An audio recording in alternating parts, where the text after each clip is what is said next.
आज के मांकड़ 6-7 दिन कामुटिकी लोक को 10-12 दिन खंडिया कला आम बुड़ी राति दिन शुणु कि रोना घर कबाट काटी करदे छुआ पिला भारी हुशियारी रोच अच्छा कौन काम धंदा सब बंद बंद टोटारे बंद तो बंद स्कूल बंद सब तो बंद दुख धंदा बिल बारी जाऊना आपण मैंने गाँव लोक समस्ते जगुंट दिन राति नहीं कहूना झाड़ा गले भी पदा को जाऊँ परिश्रा गले भी पदा को जाऊँ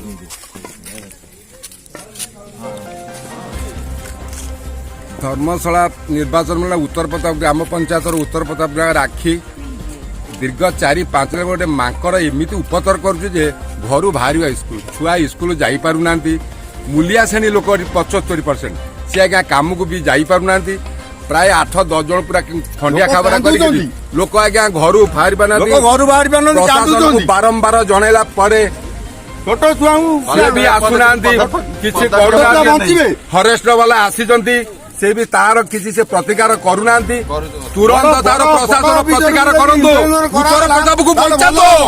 मांकड़ दाउरू उत्तर प्रताप को बंचा दो लोक ह्यूमन टीवी को आपण मानकु स्वागत। आजिर बुलेटिन जाजपुर जिला धर्मशाला ब्लॉक उत्तर प्रताप और रानीपाटना ग्राम रे जंगली मांकड़ आतंक रे 2टी ग्रामर ग्रामवासी माने आतंकित अवस्था रे रहिछन।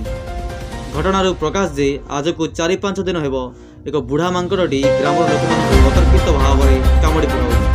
वर्तमान पर्यंत 9 जन लोक कामुड़ी क्षतविक्षत करिछन। सेमानक मध्यरु 5 जन को कटक बड़ डाक्तरखाना को स्थानांतर कराଯାଇଛି। बारंबार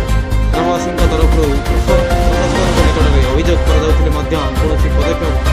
नहीं नथिबा ग्रामवासी अभियोग कर आज वन विभाग कर्मचारी माने आसिथिले किसी समय रही चली जाइछन। उल्लेख था कि आज